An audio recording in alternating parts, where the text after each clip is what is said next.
안녕하십니까 여러분. 어느덧 새해에 2026년 새해의 날이 밝았습니다. 오늘 1월 2일 한국 시간으로 지금 1월 3일 토요일 아침 9시 조금 넘었습니다. 아, 이제 새로운 새해를 맞이해서 여러분 모두에게 큰 행복과 건강과 행운이 함께 하셔서 성공적인 투자를 이어가시기를 비름하지 않습니다. 투자라는 것이 뭐 올 한 해 하고 끝나는 게 아니니까 앞으로 또 계속 열심히 많이 배우고 저도 많이 배우고 우리 모두 함께 배워서 투자에 좋은 성과 있기를 기대해 봅니다. 자, 오늘도 역시 변함없이 뭐 일드맥스 12월 29일에서 1월 2일까지 옵션 매매 결산이죠. 4일 트레이딩 결과입니다. 그리고 분배금을 추정해 보고 지난주에 이어서 이번 주는 조금 더 자세한 제가 보유하고 있는 포트폴리오에 대해서 말씀을 드리고 이제 이번 주말 이번 그 연휴 기간 동안에 시간이 많이 남아서 이전에 옛날 책들을 뒤적이다가 이 존 스튜어트 밀의 이 On Liberty 혹은 뭐 자유론이라고 하는 책을 봤어요. 이걸 쭉 이렇게 플러기다 보니까 굉장히 좋은 말들이 있어서 그걸로 혹시 물론 뭐 이 양반이 1800 1856년인가 그때 책을 쓰면서 뭐 오늘날 투자에 어떤 도움이 될 말이라고 생각하지 않았겠지만 그 내용 중에 일부가 사실 굉장히 우리한테 저한테 많이 와닿았고 또 이걸 여러분께 소개하면 여러분들께도 도움이 좀 되지 않을까 싶어서 그에 대해 잠깐 말씀을 드리도록 하겠습니다. 자, 그럼 먼저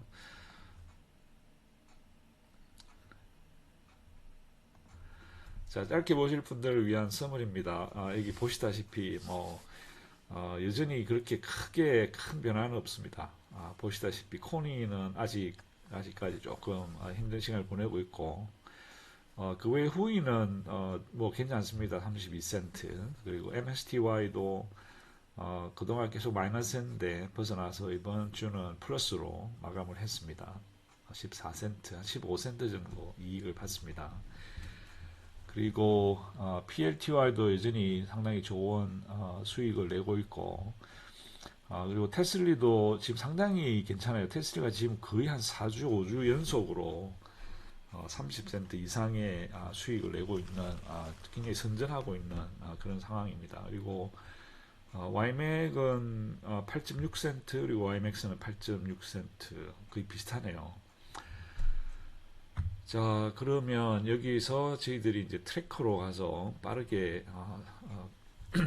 모니터링을 한번 해보겠습니다. 지금 그 이번 주도 계속 연속적으로 뭐 내분을 계속 감소를 하고 있습니다. 지금 그러나 지금 현재 NVDY가 최고 그 플렉십의 제일 많은 랩을 가지고 있습니다. 엔비디아는 1.57 빌리언.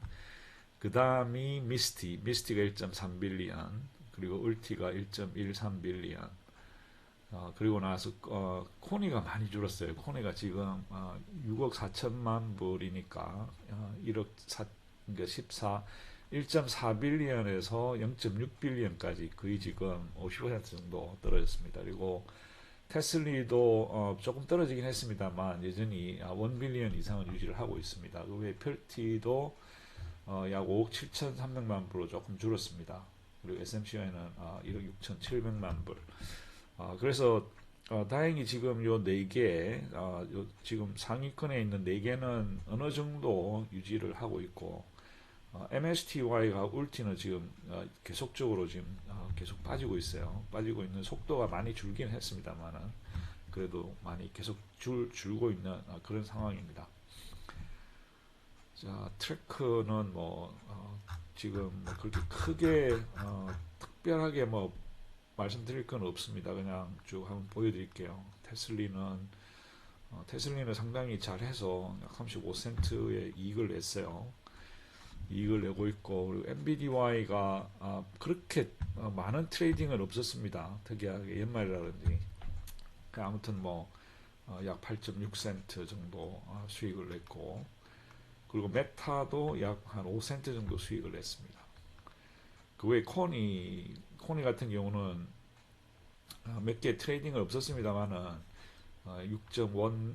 600만 불의 돈을 벌고 360만 불 해서 약 그 14.9센트의 이익을 받습니다. 그리고 MSTY 같은 경우도 마찬가지로 약 65센트 커브드 콜, 그리고 비용을 29센트에다가 약 지금 1000개의 이 합성 옵션을 크로즈를 하면서 생긴 손실이 21센트. 그래서 MSTY는 위클리 콜에서 36센트를 벌었습니다만은 합성 옵션에서 손실을 본 것 때문에 약 14센트 정도 이익이 나왔고, 스노이는 8센트, SMCY도 8센트, 그리고 풀티 같은 경우가 사실 위클리 콜에서는 아주 돈을 잘 벌었어요. 약 80센트 정도 돈을 벌었지만 비용이 약 21센트가 나갔죠. 그래서 마지막 결산은 약 59센트 정도로 마감이 됐습니다.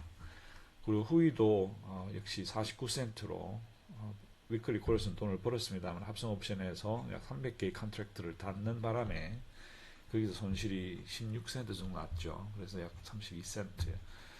자, 그리고 PL 밸런스로 가서 보겠습니다. 자, 테슬리 같은 경우는 지난 수요일 날 예상보다 돈이 조금 적게 나왔어요. 테슬리가 예상은 52센트 예상을 했는데 실제 나온 것은 36센트 정도 나왔어요. 근데 여기 보시다시피 지난 12월 3일서부터 시작해서 1주, 2주, 3주, 4주, 5주 연속으로 상당히 좋은 분배금을 했습니다. 이 기간 동안에 이 테슬라의 가격이 많이 올랐죠. 많이 오르면서 돈을 많이 벌었어요. 그리고 이제 이번 주에 지금 AI 예상은 약 10 밀리언 달러 정도 돈을 벌었기 때문에 AI 생각은 약 34.98센트 정도 줄 것 같다라는 예상을 하기는 하는데 지금 만약에 이걸 이대로 준다고 하면 약 1%가 안 되네요. 약 0.96% 주간 분배율인데, 글쎄요, 지금까지는 뭐 돈을 예상보다 뭐 적게 줄 때도 있고 많이 줄 때도 있고 왔다 갔다 했는데, 그래서 이번 주는 어떻게 될까요? 다음 주 수요일에는 1% 정도는 주지 않을까요? 그래서 한 35센트 정도 줄 것 같은 생각이 듭니다. 그리고 자, NVDI를 보겠습니다. NVDI가 이번 수요일 날 예상으로는 약 10센트 정도 줄 거라 생각을 했는데 실질적으로는 14센트를 줬어요. 14센트, 14.35센트. 그러나 이번 주에는 지난주 같은 경우는 돈을 못 벌었어요. 돈을 못 벌었는데 이게 지금 이게 빠졌네. 제가 나중에 채워 넣겠습니다. 이번 주에는 돈을 약 800만 불을 돈을 벌었는데도 AI 생각은 글쎄요 8.5센트 정도 줄 것 같다라고 지금 예상을 하는데 이게 나오면 약 0.58% 조금 적은 것 같아요. 그렇죠? 그래서 그 AI는 지금 굉장히 컨서브티브하게 예상을 하는 것 같은데 실제로 나오는 거는 10센트 이상은 주지 않을까 싶습니다. 아마 거의 지금까지 제일 적게 준 게 0.79%. 그 정도만 해도 10센트는 넘을 것 같거든요. 그래서 일단 한번 지켜보시죠. 자, 코니입니다. 코니 같은 경우는 지난주 예상은 42센트 예상을 했는데 44센트가 나왔습니다. 조금 뭐 어느 정도 정확하게 예측을 했습니다. 그래서 1.07%가 나왔고, 이번 주는 돈을 못 벌었죠. 이번 주는 돈을 못 벌었기 때문에 AI는 예상을 조금 적게 했습니다. 약 40센트. 그럼 만약에 이걸 이렇게 나오면 1% 정도 준다는 얘기죠. 그래서 1% 정도면 뭐 괜찮을 것 같아요. 40센트 정도. 그리고 MSTY 같은 경우가 지금 조금 걱정이 되는 게 지금 지난번에 5대1로 그 리버스 스플릿 액면병합을 하고 나서 약 40달러 되었는데 지금 벌써 30달러거든요. 그러니까 이 기간 동안에 사실은 뭐 돈을 조금씩 벌 때도 있고 또 많이 잃고 해서 조금 이게 이 돈을 좀 적게 줘도 되는데 너무 많이 줘요, 항상. 그래서 일반주의 예상은 27.9센트를 예상했는데 40센트 줬단 말이에요. 그래서 1.36%, 그래서 1% 이상은 맞춰주려고 하는 것 같은 느낌은 드는데, 그게 뭐 1%도 좋고 2%도 좋은데, 뭐 돈을 벌어서 번 돈으로 줘야지. 지금 돈을 못 벌고 계속 내부에서 깎아서 돈을 주니까 이게 이제 조금 문제라는 거죠. 그래서 AI는 32.98센트 예상을 합니다. 왜냐하면 이번에 6밀리, 6.7밀리의 돈을 벌었으니까. 그래서 만약에 32.98센트를 준다고 하면 약 1% 정도 돼요. 그래서 32센트를 줄까요? 글쎄요. 한번 지켜보시죠. 그래서 MSTY 매니저들이 조금 생각을 글쎄요. 좀 더 냉정하게 해서 돈 버는 만큼만 줘도 문제는 없을 것 같아요. 너무 지금 안 그래도 그 MSTR이 지금 상당히 150불대에 지금 간당간당한데, 그런 상황에서 이게 이 분배금을 너무 많이 줘버리면 이 내부 우리가 갖고 있는 30달러 이게 너무 빠르게 깎여 나갈 수도 있기 때문에 좀 주의를 해야 되지 않겠나, 그런 생각이 듭니다. 자, SMCY는 지난주 예상은 9센트인데 약 9.47센트, 뭐 2.8% 상당히 정확하게 예측을 했습니다. 이번 주는 8.29센트를 예상을 하고 있습니다. PLTY 같은 경우가 이제 지난주 예상은 약 5.9밀리언의 돈을 잃었고, 그러고 나서 예상은 44센트를 했는데 51.3센트, 주간 분배율 약 1.06%의 돈을 줬어요. 그래서 이번 주는 52센트를 예상을 하고 있습니다. 52센트는 AI가 52센트를 예상하고 있는데 52센트를 만약에 준다고 하면 약 1.09%, 지난주보다 조금 더 주네요. 글쎄요. 이번 주는 이제 수익이 있으니까 뭐 이렇게 줄 수도 있지 않느냐. 자, 후이는 지난주에 후이 같은 경우는 지금 4주 연속으로 지금 돈을 수입을 내고 있습니다. 그리고 전반적으로 봐도 약 1.6밀리언의 흑자를 내고 있는 상황이고, 지난주에 49센트를 예상했는데 57센트를 줬어요. 그래서 15.7%, 그리고 주간 분배율은 1.2%. 자, 그래서 이번 주는 지난주보다는 돈을 조금 적게 벌었어요. 1.2밀리언. 그래서 약 지난주보다 예상치보다는 조금 적습니다. 46센트 정도. 그래서 46센트를 준다고 하면 주간 분배율이 약 0.99%, 한 1% 가까이 되죠. 그 정도 되면 뭐 괜찮은 것 같아요. 그 정도 되면 괜찮은데, 글쎄요. 얼마를 줄지 지켜보도록 하겠습니다. 자, 그러면 예상치는 이렇게 끝내고, 아까 말씀드린 대로 우리가 지난주에 제가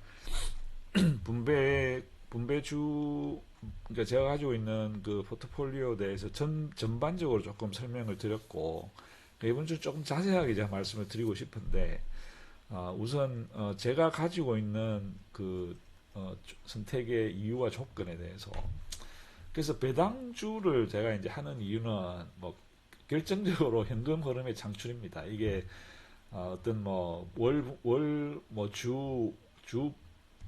주 분배금이 됐던, 월 배당금이 됐던, 혹은 분기 배당금이 되었던, 미국 주식도 분기로 주는 것들이 거의 대부분이에요. 월 배당은 이제 정말 대놓고 인컴 ETF라고 하는 이런 요 최근에 나온 ETF들 제외하고는 월 배당금 나온 것들이 사실 그 역사가 길지는 않습니다. 제일 먼저 나왔던 게 이제 XYLD, 뭐 RILD, 뭐 이런 것들이 이제 월 배당으로 한 10년 정도 주긴 했지만, 그 이외에 이제 JPQ, JP 이런 게 나오기까지는 그렇게 월 배당금이 그렇게 많지는 않았어요. 그래도 있긴 있었지만, 그래서 어쨌든 간에 제가 배당주를 하는 이유는 이제 안정적으로 어떤 그 주기적인 현금 흐름을 창출하기 위함이었다. 그리고 결코 매매 이익의 창출을 위해서 배당주를 선택하시는 것은 그렇게 썩 바람직하지는 않다라는 생각입니다. 왜냐하면 이 월배당이라고 해도 이 주가가 출렁이거든요. 그 출렁이는 그 사이클을 알 수가 없어요. 알 수가 없기 때문에 일단 그 배당주는 무조건 현금 흐름의 창출에 방점이 찍히고, 거의 대부분의 분들이 이 어느 어떤 그 주기적인 현금 흐름을 바라기 때문에 배당을 받는 것이겠죠. 그래서 그래도 뭐 분기로 받는다고 해도 한번 받으면 석 달 동안 나눠 쓰면 되니까. 자, 그래서 아무튼 뭐 선정의 이유는 현금 흐름의 창출입니다. 그리고 배당주 선정 조건은 이건 사실 굉장히 모든 분들이 다 다르게 할 수 있습니다. 그러나 이거는 이제 말은 이제 배당주 선정 조건 이렇게 써놓긴 했지만 사실은 배당주뿐만 아니라 성장주도 어느 정도 이거를 봐야 될 가능성이, 그러니까 봐야만 알 수 있는 어떤 도움이 되지 않겠느냐. 그리고 1800년 초에 그 동인도 회사라고 하는 그 기억나시나요? 동인도 회사가 세계 최초의 주식 회사입니다. 그래서 네덜란드 암스테르담에서 이제 처음 전 세계 역사상 처음에 주식 시장이 생기고 그 첫 번째 상장된 회사가 그 동인도 회사입니다. 그래서 우리가 역사 시간에 배웠던 그 하멜 있지 않습니까? 하멜의 표류기. 그 하멜도 동인도 회사의 직원이었어요. 동인도 회사의 직원이었고, 그 동인도 회사가 주식 회사가 되었을 때 거기에 투자한 사람들의 목표가 이런 그 매매를 통한 이익의 창출이 아니고 배당을 받기 위해서 그 동인도 회사에 투자를 한 겁니다. 그래서 주식회사의 최초의 주식회사의 목표가, 투자한 사람들의 목표가 이 배당을 받기 위해서 이 투자를 했다는 거예요. 그래서 배당 투자의 역사는 주식회사의 역사와 동일하다라고 생각하셔도 될 것 같아요. 그만큼 배당이라고 하는 것에 이 자본을 이용한 이익을 창출하는 그런 어떤 툴이 되는 거죠. 배당이라고 하는 것이. 자, 그래서 배당주 선정 조건 첫 번째는 무조건 미래 배당의 수준과 성장입니다. 이게 배당이라고 하는 것을 우리가 생각할 때 뭐 5%를 주던 뭐 3%를 주던 이게 계속 성장을 해야 돼요. 성장이라고 해서 우리가 막 10% 매년 10% 20%씩 성장하기를 바라는 것도 뭐 희망은 할 수 있지만 현실은 그렇게까지는 사실 어렵습니다. 그래서 뭐 하다못해 1센트라도 계속 성장을 해야 된다는 거죠. 그래서 작년에 1센트 줬으면 이번 올해는 2센트를 주면 100% 오르는 거지 않습니까? 그죠? 그래서 나중에 이제 배당 성장이라고 하는 것이 굉장히 중요하다. 그래서 저는 이 배당 선택을 할 때 최소한 1년에 5% 이상은 줘야 된다. 그래서 막 3% 4%를 주는 그 굉장히 좋은 그 배당 회사들이 많은데 저는 최하 5%, 최하 5%, 1년에 5%를 못 준다 그러면 저는 저한테는 그렇게 크게 매력적이지는 않지만 우리가 소위 얘기하는 배당 킹, 그죠? 그 다음에 배당 귀족, 그런 것들 중에 5% 미만의 주식 주는 것들이 많습니다. 대표적인 것이 코카콜라죠, 그죠? 코카콜라 같은 경우는 2%대를 줍니다. 그 외에 헬스케어, 제약주 같은 경우도 3%, 4%, 5%안 되는 것들이 많아요. 그럼에도 불구하고 굉장히 좋습니다. 그런 그 몇십 년 동안 좋은 그 배당을 주기 때문에 여러분도 한번 잘 생각해 보셔서 그런 회사가 마음에 들면 받으시면 되겠습니다. 그래서는 그냥 이거는 보여드리는 게 제가 가진 기준일 뿐이지 이게 꼭 이렇게 해야 된다라고 하는 건 전혀 아니니까 오해 없으시기 바랍니다. 그리고 저는 최소한 10년 이상 연속적으로 배당을 성장시켜 왔느냐 안 왔느냐, 사실 그게 이 두 가지 조건을 함께 뭐 연 5% 이상 혹은 뭐 10년 연속 배당 성장이 아니고 최소한 1년에 5% 이상을 줘야 되고 거기다가 10년 이상 연속적으로 배당을 성장시켰느냐라고 하는 겁니다. 그래서 배당을 준다라고 하는 것은 그 회사가 돈을 벌어야 돼요. 이익을 내야 돼요. 이익을 내지 않고 배당을 주는 회사들도 있습니다. 그런 회사는 진짜 조심하셔야 돼요. 그래서 우리가 보통 그런 회사를 갖다 이제 일드 트랩이라고 그러는데 굉장히 주의해야 됩니다. 그래서 배당을 많이 준다라고 해서 그게 항상 좋은 회사는 아니다라고 하는 것을 기억하시기 바랍니다. 자, 그리고 배당 지급 능력을 그럼 우리가 어떻게 알아볼 수 있느냐? 그게 이제 배당 성향이라고 하는 게 있어요. payout rate이라고. 배당 성향이 30에서 70% 사이가 되면 제일 좋습니다. 그래서 만약에 페이아웃 레이트 계산하는 방법이 있거든요. 그게 만약에 100% 이상이다. 이 얘기는 빚내서 배당을 지급한다는 얘기예요. 그래서 방금 말씀드린 대로 돈을 못 버는데, 즉 이익을 못 내는데 배당을 줘야만 하는 회사들은 그 100% 빚내서 배당 지급하는 겁니다. 그런 회사들은 절대 주의하셔야 됩니다. 그래서 페이아웃 레이시 배당 성향이 30에서 70%, 어떤 사람은 뭐 40에서 70% 얘기하는 사람도 있는데 저는 30%에서 70% 정도면 적당하다라는 게 제 생각입니다. 그리고 배당 안정성을 봤을 때 여러 가지 많은 걸 계산할 수 있지만 저는 free cash flow FCF라고 해서 잉여 현금 흐름, 그죠? 그러니까 잉여 현금 흐름이 1.5배 이상, 1.5배 이상은 된다.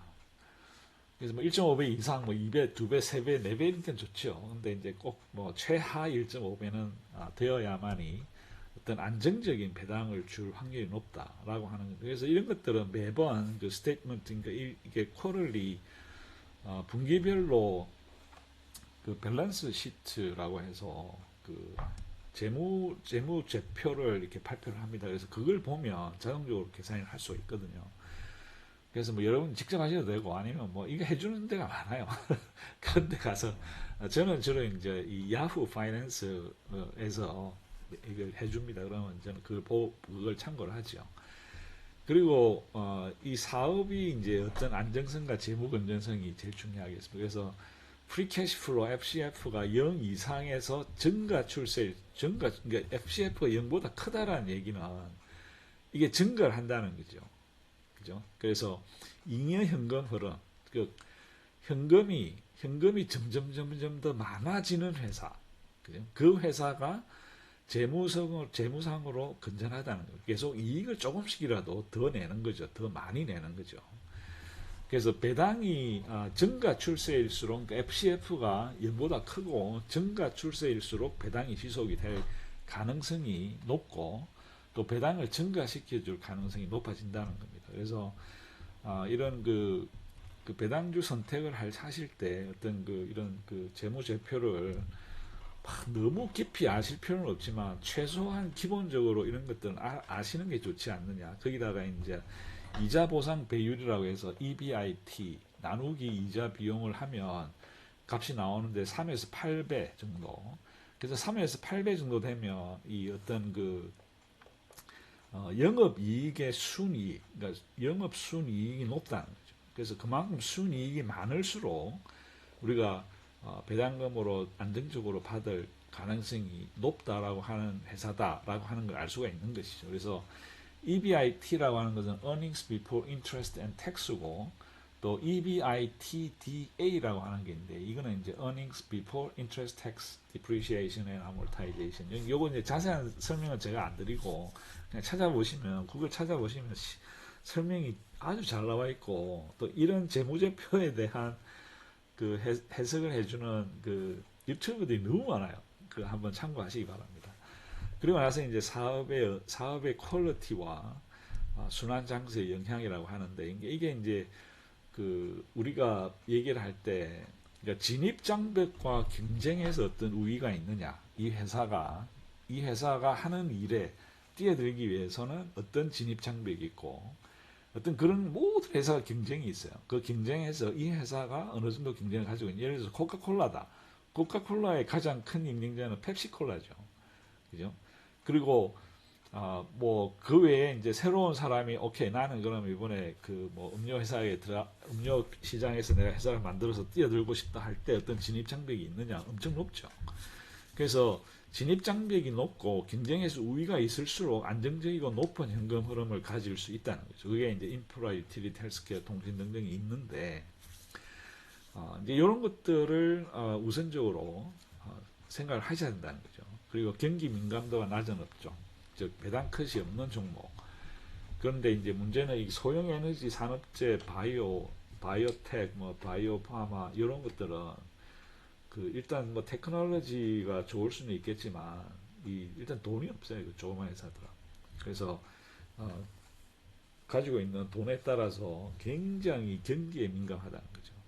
그래서 그런 것도 리스크가 될 수 있다는 점. 그리고 밸류에이션과 리스크를 보시는데 이 SEC라고 하는 이게 이제 퍼블릭 연방정부의 퍼블릭 에이전시이기 때문에 뭐죠, 웹사이트에 가시면 IPO를 하기 위해서 내는 서류가 있습니다. 그 중에 모든 사람들이 볼 수 있는 게 K1이라고 하는 서류가 있어요. 거기에 보시면 이 회사의 밸류에이션과 리스크에 대해서 아주 자세하게 나와 있어요. 그러니까 그거를 한번 쭉 읽어보실 필요는 있다. 그리고 이게 서머리 해놓은 부분이 있거든요. 최소한 서머리를 보셔야 된다는 거죠. 그래서 너무 높은 PER, 그리고 PBR, 이게 이제 배당률만 높고 실질적으로 이익이 낮은 회사, 아까 말씀드린 일드 트랩이라는 게 있습니다. 배당률은 막 12%, 13% 준다 그러는데 실질적 이익이 없는 회사들은 배당을 어떻게 지급하느냐? 빚을 내서 배당을 지급을 하는 거예요. 그래서 이제 이게 일드 트랩이라고 해서 굉장히 위험한 배당 회사들이 많이 있습니다. 그래서 그걸 판단하는데 이 PER과 PBR이라고 하는 이 툴들이 큰 도움이 된다는 것이죠. 그리고 어떤 회사의 이제 신용기관의 신용도가 트리플 B, 최소한 트리플 B, BBB가 이상이 돼야 되겠습니다. 모닝스타라든지 아니면 S&P 500, 뭐 그 외에 이 뭐 무디스라든지 이런 데서 신용도 평가를 해줍니다. 그래서 이제 BBB가 사실은 그 테슬라 같은 경우가 BBB예요. 테슬라가 망하겠냐 싶지만 이 신용도 자체는 그렇게 높지가 않습니다. 왜냐하면 이제 계속 성장하는 회사고 또 이 내부 차입금을 많이 들여오기 때문에. 그러고 나서 이제 이 트리플 A가 최고 등급의 이 회사인데 이제 이 J&J가 대표적인 트리플 A 회사입니다. 그래서 회사채, 그러니까 우리가 채권을 이제 관심 있어 하시는 분들은 그 국채가 이제 안정도 면에서는 제일 좋지만 이율이 낮잖아요, 그죠? 근데 이제 이율이 높은 회사채에 또 관심 있으신 분들 중에 이 J&J에서도 회사채를 발행을 합니다.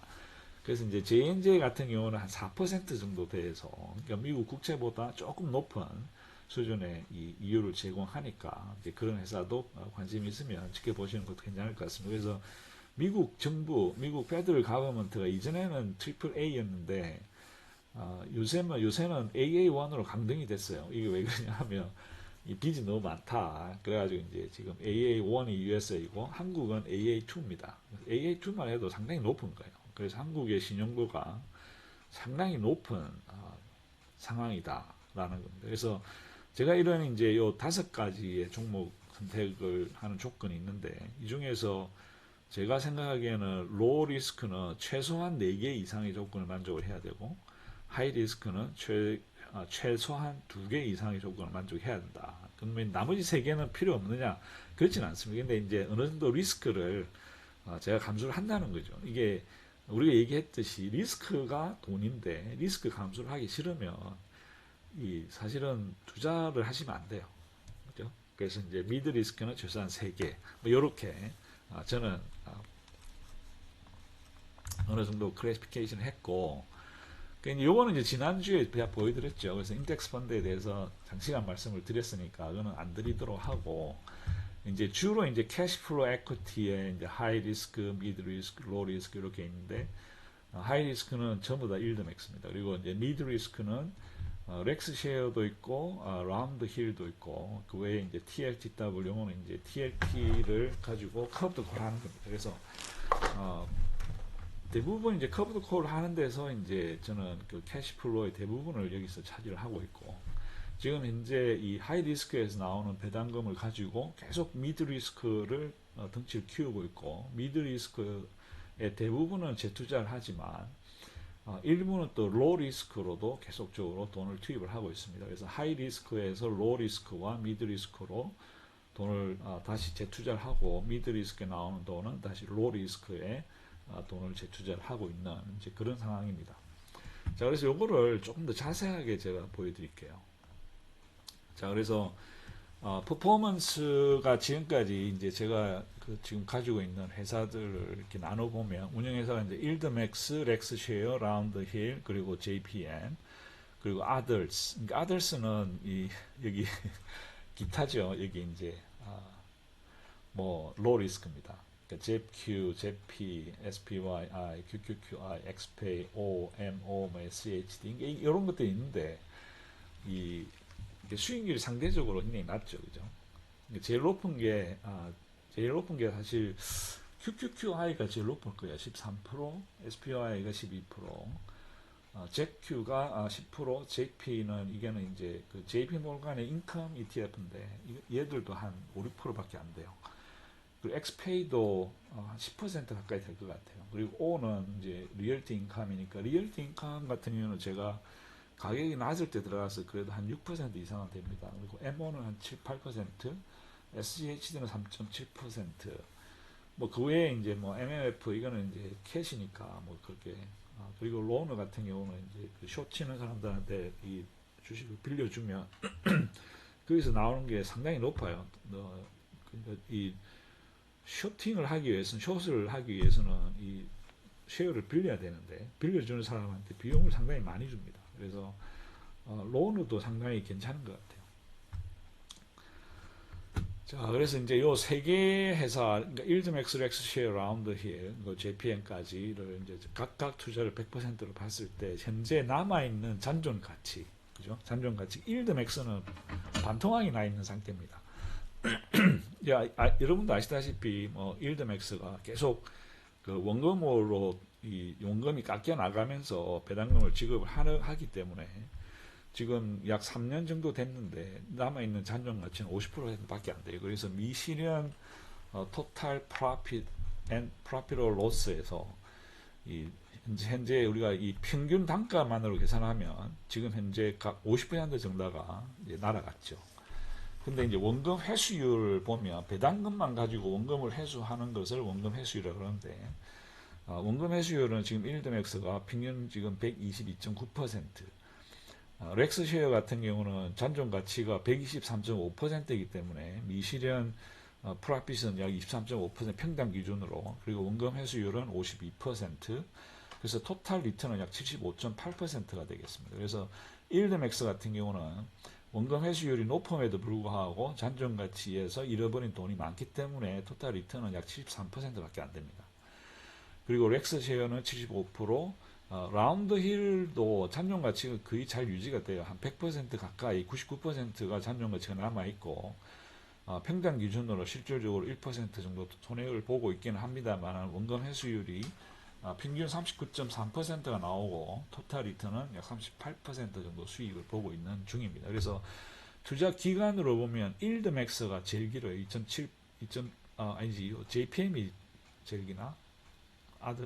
아무튼 뭐 JPM은 3.16년, 3년 이상, 일드맥스는 약 3년 가까이 되고, 렉스쉐어와 라운드힐은 약 1.9, 1.3년 이 정도 되고 있습니다. 그래서 약 연 성장률을 봤을 때 여기 보시다시피 JPM이 사실은 제일 크게 잡히는 이유가 이 JPM에는 그 ZQ인데 ZQ에는 이 원금 회수율은 65.5%지만 토탈 리턴이 이렇게 높은 이유는 현재 가치가 지금 많이 올라가 있죠. 그죠?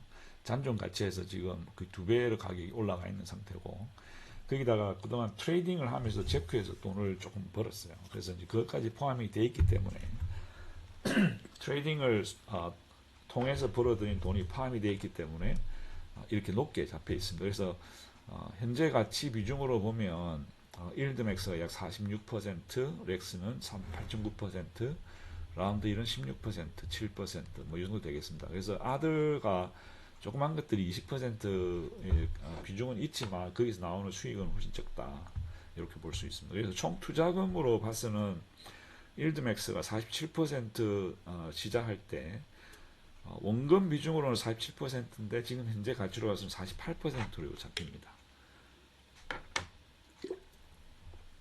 자, 그래서 연성장률을 운영회사별로 나눠보니까 제일 좋은 게 JPM이고 두 번째가 렉스쉐어 약 39%, 연성장이 39%, 라운드힐과 일드맥스가 거의 비슷합니다. 그래서 27%, 28%. 자, 그래서 요거는 이제 제가 가지고 있는 주식들을 대충 이렇게 에코티만 이렇게 오버뷰를 본 거죠. 그래서 여기 칼라 코딩을 해놨는데 코니, MSTY, NVDY, SMCY, 테슬리는 100% 원금 회수가 끝났고 그 외에 노란색으로 된 건 50% 이상, 그리고 이렇게 분홍빛으로 되어 있는 것은 약 70% 이상. 그 렉스쉐어 같은 경우는 이 두 개는 상대적으로 일찍 시작해서 한 50% 정도 원금 회수가 됐고, 세피는 상당히 늦게 시작했죠. 그 외에 라운드 1호는 이 PLT와 HOW가 제일 늦게 시작을 했음에도 불구하고 분배율이 워낙 높아가지고 거의 50% 이상 원금이 회수됐습니다. 그리고 JPM 같은 경우는 원금 회수가 지금 100% 넘었고, 지금 이제 100%가 넘은 이 종목들은 그야말로 연금이 된 거죠. 그래서 이 ETF가 살아있는 한 계속 가지고 있습니다. 그럼 가지고 있으면 시간이 이제 돈으로 바뀌어지니까 그 돈으로 계속적으로 이제 렉스쉐어와 라운드 힐에다가 투자를 하는데, 현실적으로 여기에 나오는 계산이 포함을 못하고 있는 것이 뭐냐면, 렉스쉐어와 라운드 힐에 들어갔던 자금의 거의 80% 이상이 일드맥스의 그 배당금에서 나왔다는 거죠. 그래서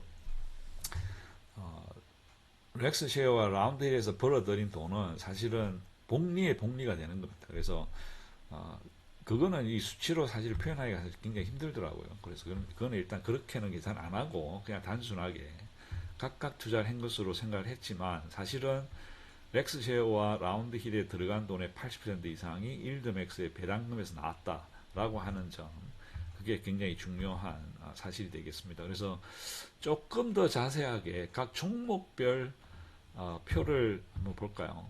자, 어떻게 너무 적은가요? 잘 보이십니까? 125, 150. 그럼 조금 낫네. 오케이.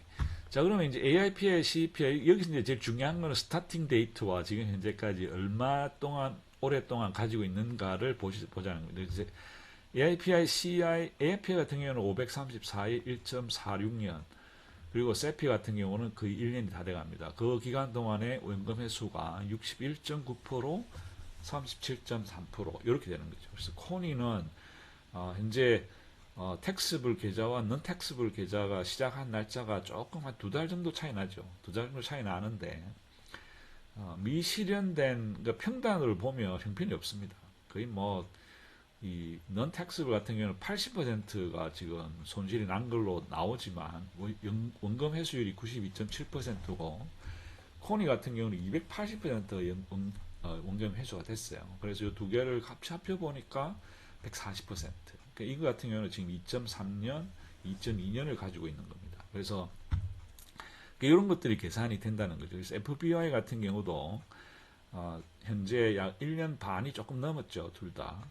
그래서 현재 둘 다 컴바인드 원금 회수율이 73%. 그리고 페피 같은 경우가 이제 약 33.8% 이익을 보고 있습니다. 거기다가 원금 회수율 53%, 토탈 리턴은 87%입니다. 그 외에 HOW 같은 경우는 작년 6월달이죠.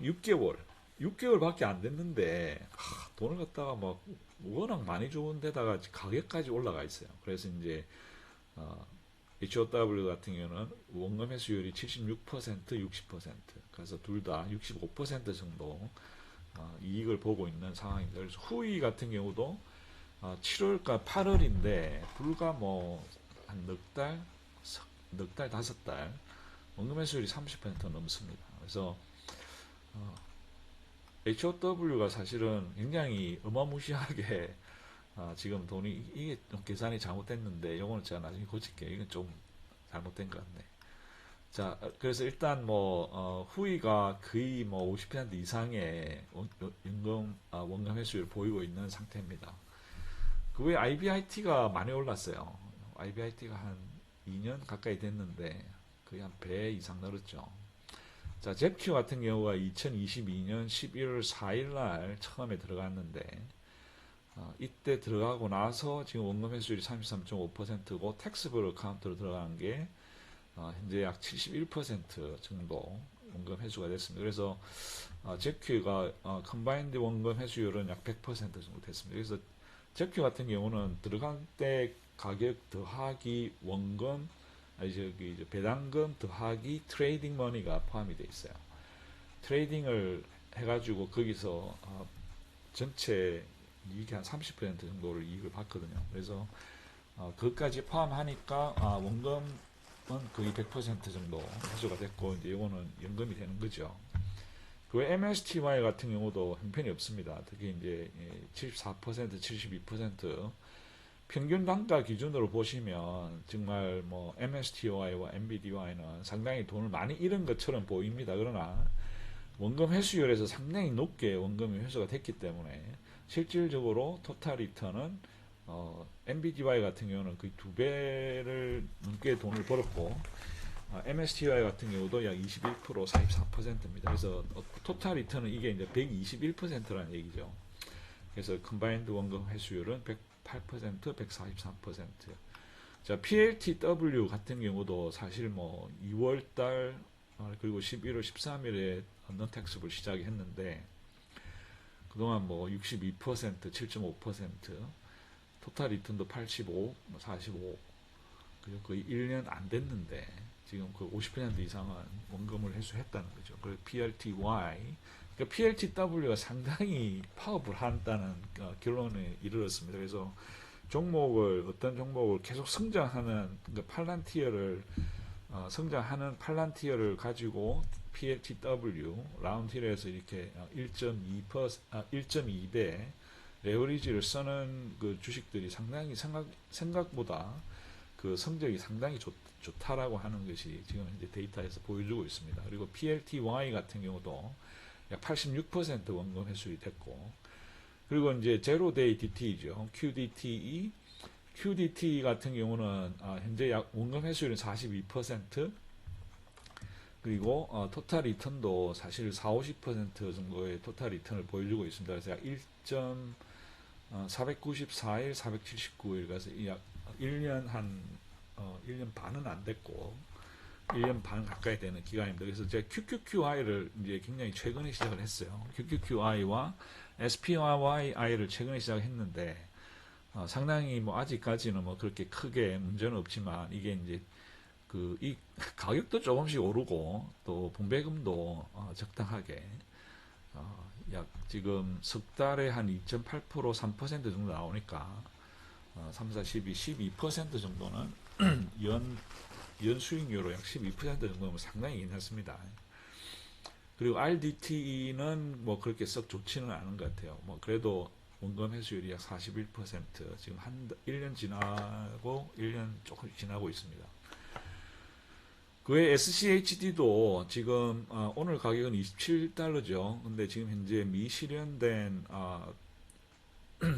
프라핏은 약 25.4%, 원금 회수율은 5.3%입니다. 이게 뭐 3.7%밖에 안 되기 때문에 연 수익이 실질적으로 이제 이게 가격이 상승을 하고 또 분배금이 나오고 분배금이 계속 성장을 하기 때문에 SCHD 같은 경우는 시작한 지는 얼마 안 됐습니다만은 뭐 계속 한 10년은 가지고 가야 되지 않을까요?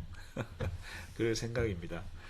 그리고 SMCY 같은 경우도 뭐 형편이 없습니다. 거의 뭐 평당 기준으로 64% 마이너스 36%인데 그럼에도 불구하고 원금 회수율이 굉장히 높기 때문에 현재 약 98%, 거의 100% 가까이 됐습니다. 스노이는 시작한 지 얼마 안 됐기 때문에 뭐 그러나 원금 회수율은 상당히 잘 나옵니다. 28.6%, 거의 한 뭐 0.4년. 그리고 SPYI도 비슷하고 1.4에 0.8, 뭐 이 정도면 뭐 괜찮죠. 그래서 토탈 리턴은 이 정도 나오고, 그래서 SPYI하고 QQQI는 지금 계속 모으고 있습니다. 매달 일더맥스에서 나오는 돈을 가지고 계속 SPYI, QQQI를 모으고 또 VOO하고 QQQ도 조금씩은 모아가고 있습니다. 이렇게 양은 많지는 않습니다. 어쨌든 간에 그리고 XDTE, XPay. 그러니까 XPay가 말씀드린 대로 얘들은 가격 변동이 거의 없어요. 거의 없고 연 약 10에서 12% 정도 토탈 리턴이 나오기 때문에 괜찮은 것 같습니다. 그래서 그다음에 제일 지금 문제가 이제 YBTC인데 YBTC 같은 경우는 거의 비슷해요. 그죠? YBTC에서 20% 손실, 평당 기준으로 20% 손실을 났지만 원금 회수율은 39%, 그리고 non-taxable에는 7.5% 손실에 약 41.5% 이익이 나 있습니다. 그래서 이 두 개가 다른데 이게 왜 이렇게 차이가 많이 나는지 이해는 잘 안 되는데 제가 아마 트레이딩을 했었나 봐요. 트레이딩을 하게 되면 이런 차이가 생기게 됩니다. 자, YTH도 그렇고 마찬가지입니다. 그래서 조금 자세하게 보여드렸는데 제가 이제 말씀드리고 싶은 것은 이 평당 기준으로 나오는 이 계산치에 너무 그렇게 스트레스 받지 마시라는 겁니다. 즉, 이 원금은 그러니까 시간이 가면 원금이 돌아옵니다. 이게 이제 시간이 1년 걸리느냐, 2년 걸리느냐, 3년, 4년 걸리느냐 그 차이지. 그 기간을 기다리지 못하실 분들은 이런 데 투자를 안 하시는 게 좋다라는 게 제 추천입니다. 그래서 일단 뭐 원금 회수가 100%가 끝이 나고 나면 그 다음에는 평균 단가가 얼마든지 사실은 그렇게 중요하지가 않아요. 왜냐하면 예를 들어서 제표 같은 경우 제가 들어갔던 가격이 42달러인데 지금 58달러지 않습니까? 그럼 16달러의 돈을 벌었어요. 그럼 이걸 선택을 해야 되는 거죠. 이걸 안 팔고 계속 가지고 있으면서 배당금을 받을 것이냐, 아니면 이걸 팔아버리면 목돈이 생기겠지만 배당금이 안 나오잖아요. 주식이 있어야 되니까. 그래서 그런 딜레마에 빠지듯이 이런 그 일드맥스, 콘이나 MSTY 같은 경우 지금 여러분들 생각에 이게 물려있다고 생각하지만 사실은 이게 물린 게 아닌 거죠. 여러분들이 선택권이 있는 겁니다. 근데 지금 이 미실현 이 손실이 원금 회수율보다 크다. 그러면 파시는 순간 여러분들은 그야말로 손실을 확정시키는 것이지만 시간을 두고 버티면 원금 회수율이 미실현된 것보다 커지잖아요. 이렇게. 그러면 여러분들은 그때부터 이익을 보는 겁니다. 그리고 내가 원금만 받으면 빠져나와야지. 그런 마음을 자세를 가지시면 안 돼요. 이 MSTY, 코니, 엔비디아 이런 데 한번 들어오시면 영원히 갖고 가셔야 돼요. 시간이 돈입니다. 3년, 4년, 5년을 기다린 후에 원금이 회수가 된 후부터는 그 다음에 4년, 5년은 그게 2년이 될지 4년이 될지 5년, 10년이 될지는 모르겠지만 원금을 회수하고 나서부터 실질적인 순이익이 생기는데 그때 빠져나가 버리면 기다린 보람이 없잖아요. 예, 예, 그렇습니다. 그래서 일단 제가 이렇게 기다리시면 이렇게 원금 회수가 되고 그때부터 연금이 된다라고 하는 중요한 누구나 알지만 사실은 그 지키기 힘든 거죠. 버티기가 힘들지만 이렇게 버티면 이런 식으로 원금이 회수가 된다라고 하는 보기로 제가 보여드린 겁니다. 자, 그러고 나서 이제 뭐 아무튼 뭐 이 제가 보여드린 이 포트폴리오가 조금 여러분들이 버티는데 조금이라도 도움이 되기를 빌어봅니다. 그래서 저 같은 경우는 이 일드맥스에 처음 들어간 게 테슬리였는데 테슬리를 들어갈 때 생각이 이게 과연 얼마나 갈 것이냐, 몇 년이나 갈 것이냐 몰랐죠. 저도 앞으로 얼마나 더 갈지 저도 모릅니다. 그리고 지금 이제 3년이 지나고 이제 4년 차로 접어듭니다. 물론 4년 동안 테슬리 같은 경우는 액면병합이 2번 있었어요. 그럼 뭐 올해 연말에 뭐 내년 초에 뭐 또 없다라고 하는 보장은 없습니다. 그렇지만 저는 생각이 과연 몇 년이나 가는 게 지금 이게 일종의 실험인 거죠. 그래서 그 실험의 기간을 지나고 보면 이게 10년 후가 될 수도 있다는 거죠. 그래서 2년을 거친 후에 원금이 회수가 됐고 지금 1년 동안 이제 계속 돈을 받으니까 계속 이제 돈이 생겨 그 돈을 또 다른 데 투자를 해서 또 거기서 또 수익이 생기고 이제 이런 식의 실험 기간이기 때문에 어떻게 될지 아무도 모릅니다. 이게 10년이 갈 수도 있고 안 갈 수도 있겠어요. 모르겠어요. 어떻게 될지. 그래서 일단은 그래서 제가 이걸 보여드리는 겁니다. 여기 우리가 내부 모니터라고 하는 것이 이 내부가 어떻게 변하냐 하는 것을 봄으로 해서 예를 들어서 엔비디아를 볼까요? 엔비디아 같은 경우는 지금 꾸준하게 뭐 어느 정도 조금의 출렁임은 있습니다만은 계속 1년 동안 유지가 됐어요. 그럼 1년 동안 유지가 됐는데 내년 되면 팍 떨어질 것인지 아니면 팍 올라갈 것인지 모르죠. 세월을 기다리는 겁니다. 그래서 이 일드맥스 투자의 본질을 우리가 정확하게 이해를 하시면 어느 정도 버티는 데 도움이 되지 않겠느냐 하는 게 제 생각입니다. 자, 마지막입니다. 이게 이제 그 존 스튜어트 밀이라고 하는 사람을 여러분들 다들 들어보셨을 거예요. 이 사람이 이제 자유론이라고 하는 책을 썼는데 이 책을 쓴 게 1852년입니다. 그래서 이 사람이 소위 말해서 막스 베버와 함께 그 현대 우파라 그러죠. 우파. 현대 우파의 어떤 그 이론적 토대, 그죠?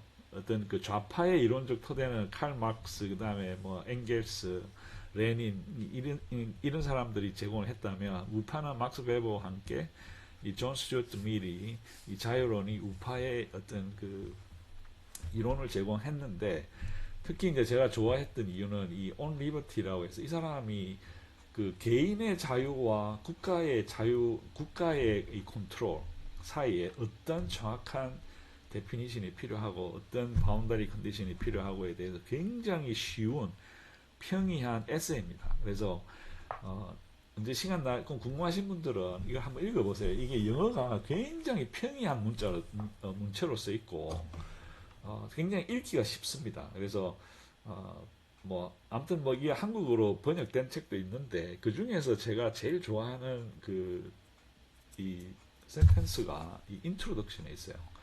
보면 the only freedom which deserves the name is that of pursuing our own good in our own way.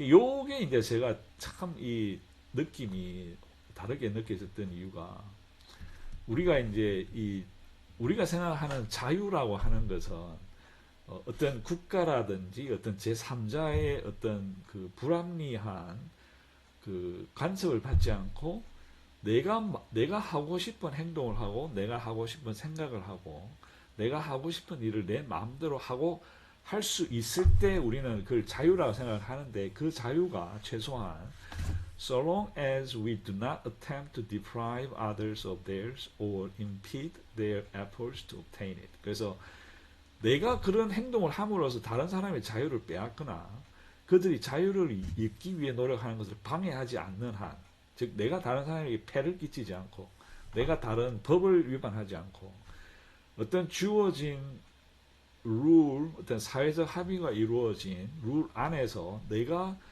하고 싶은 생각과 내가 하고 싶은 행동을 자신의 방식으로 자신의 선을 추구하는 것이 자유다라고 하는 굉장히 어떻게 보면 심플하지만 철학적으로 굉장히 깊은 의미를 가지고 있다는 것이죠. 그래서 제가 오늘 지난 3주, 4주 동안 여러분들께 어떤 포트폴리오에 대해서 종목 선택에 대해서 막 굉장히 장황한 말씀들을 많이 드렸잖아요.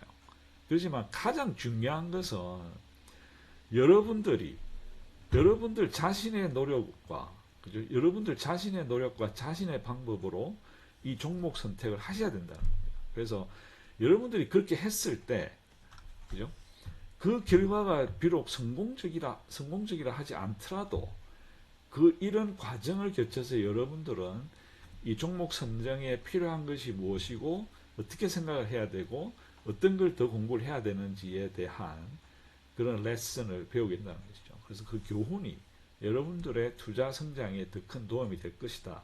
그래서 여러분의 독립적 종목 선택이 그만큼 중요한 여러분 자신에게 주어진 자유를 최대한 즐기면서 재미있게 투자할 수 있는 기본적인 철학이다라고 하는 것이 저의 생각입니다. 그리고 또 하나 중요한 것이 이 사람이 얘기하기를 진정한 자유사상의 원천은 다양성이라고 했습니다. 그래서 이런 그 1852년, 19세기죠. 18세기인가 19세기인가 그때 당시에 영국에서 산업혁명에 힘입어서 엄청나게 많은 생산이 되고 그것이 부로 연결이 되고 그것이 그런 부가 서로에게 나눠지는 과정을 거치면서 전 유럽이 전체적으로 다 성장하는 계기가 됐죠.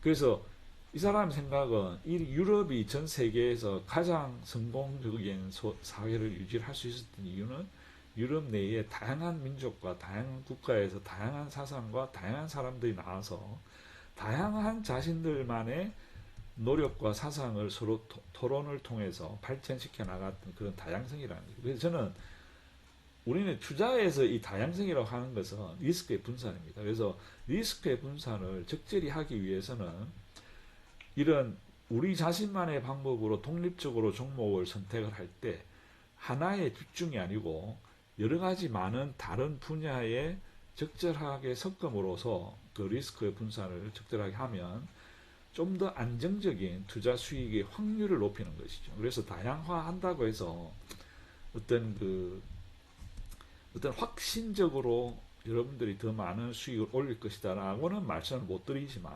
최소한 리스크의 분산을 통해서 보다 안정적인 투자 수익의 확률을 높일 수 있다라고 하는 것, 이 두 가지가 제가 생각하기에는 이 밀 선생님의 자유론적 투자라고 하는 것이지 않느냐라고 하는 것이 제 생각입니다. 그래서 제가 AI를 조금 생각을 해가지고 AI한테 새해 복 많이 받으시라는 한국말로 이렇게 만들어 봐라 그랬거든요. 근데 이 사람들이 이, 이 미국에 있는 AI라든지 한글을 잘 못 알아들어요. 영어로는 이렇게 해피 뉴 이어가 참 잘 만들어지는데 아마 한국에서 이 같은 플렉스티나 뭐 챗GPT에 새해 복 많이 받으세요 정확하게 나올 거예요. 근데 이 미국에 있는 서버에서는 아직까지 한국말 잘 못 알아듣는 것 같습니다. 그래서 어쨌든 간에 이 두 개는 보지 마시고 이게 이제 새로운 새해를 맞아서 항상 즐겁고 행복하고 건강하시고 점점 더 날씨가 추워지지만 감기 걸리지 마시고 건강하게 희망찬 새해를 맞이하시기를 빌어보겠습니다. 자, 오늘은 여기까지 하겠습니다. 감사합니다.